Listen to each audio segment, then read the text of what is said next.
ये रिश्ता क्या कहलाता है। लेकिन छोरी, जो भी कुछ बात हुई तन्ने माँ को बताना चाहिए था ना, के सोच के चुप बैठी थी। हाँ दादाजी, रश्मि भी बिल्कुल अनजान है, नहीं तो ये हमें कुछ ना कुछ तो कहती। और तूने भी ना पूछा छोटी दुल्हन, आई है तब से घूम रही है, तू भी अनजान थी। मुझे तो यही लगा दादाजी मायके मेरे पास रुकना चाहती है। तूने कुछ नहीं बताया, इतना सब कुछ हो गया रश्मि, और तू यहाँ आराम से। वो मुझे गुस्सा आ गया था। ये क्या तरीका है? ऐसे रिश्ते निभते हैं? रश्मि, तू छोटी थी तो बात अलग थी, अब तेरा ब्याह हो चुका है। हमने यही सिखाया ना तुझे बेटा, तुझे सहनशील होना पड़ेगा। देख रही है क्या अंजाम हो? इस तरह नहीं करते हैं बेटा।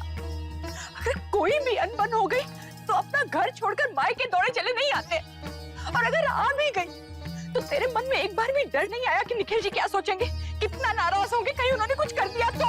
माँ क्यों नहीं समझती, सब मुझे क्यों कह रहे हैं? शौर्य की माँ, बाप ये सब क्या लेकर बैठी है? हमें तो डर है कि कहीं आप... कि कहीं मैं रोना ना शुरू कर दूं, यही ना?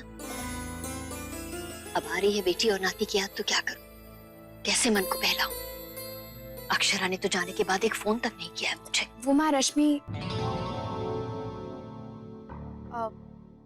रश्मि आई है ना, तो शायद उसके साथ बिजी हो गई होगी। और वैसे भी चीकू के जाने के बाद तो अनन्या ने बेबी बेबी की रट लगा रखी है, यही कहते कहते सो भी गई।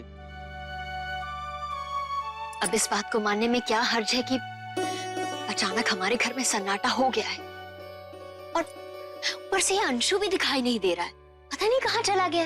हाँ, कहाँ है? हमें भी नहीं दिखा।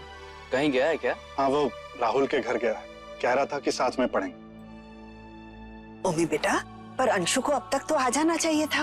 माँ, वो कह रहा था कि रात को वहीं रुकना चाहता है, साथ में अच्छे से पढ़ाई हो जाएगी, इसीलिए मैंने उसे जाने दी। काका, वैसे ये फ्रेंड्स के साथ कंबाइंड स्टडी तो कभी हो नहीं पाती।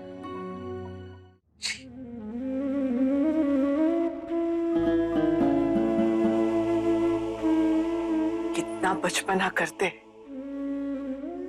अब क्या कहे। आजकल के बच्चे किसी चीज की गंभीरता नहीं समझते, जरा सा सब्र नहीं, शांति से सोचना नहीं, थोड़ा सा गुस्सा क्या आ गया, सीधे अलग होने की बात कर दी। रिश्तों की गरिमा ही नहीं रही है। के कहे, जब बच्चे ऐसे करे तो उन पे एक उंगली उठने से पहले 4 उंगली खुद पे उठती है।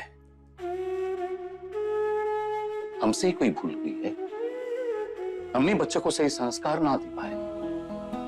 हे भगवान, अब क्या होगा रश्मि के साथ? माँ प्लीज आप रोइए मत, प्लीज ये लीजिए पानी पी लीजिए, आइए।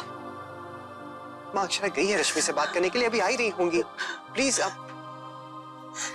बहू, तूने समझाया रश्मि को? माँ वो दरवाजा नहीं खोल रही है। क्यों? वो माँ वो कह रही है कि अभी उसे अकेला छोड़ दे, और वैसे भी माँ अभी वो बहुत गुस्से में है, उसका गुस्सा शांत हो जाएगा ना तो मैं उससे खुद बात करूंगी और वो समझेगी। माँ आपको तो उसका गुस्सा पता ही है ना। बहू, तुझे संभालना होगा रश्मि को, तू उसे समझा कि वो जल्द से जल्द अपने ससुराल लौट जाए। ये बात बिरादरी में फैल गई ना तो बहुत बदनामी होगी, क्या जवाब देंगे सबको। लेकिन माँ हमें जल्दबाजी नहीं करनी चाहिए। मुन्ना तो समझ नहीं रहा है बेटा, अगर ऐसी कोई बात हो जाए किसी घर में तो दोष कभी भी लड़के को नहीं दिया जाता है, सिर्फ लड़की का होता है। लेकिन सारी प्रॉब्लम तो जमाईसा की तरफ से, अब रश्मि क्या करेगी? उससे तो काफी एडजस्ट किया होगा, लेकिन जमाईसा वो तो अपनी अकड़ में है ना। हम बस रश्मि को डांटते जा रहे हैं, और इस बात की क्या गारंटी कि रश्मि को हम दोबारा वहां पर भेज दें और जमाईसा अपनी आदतें बदल लेंगे। आज उनका बर्ताव देखकर तो मुझे यही लग रहा है कि आगे कुछ नहीं हो सकता।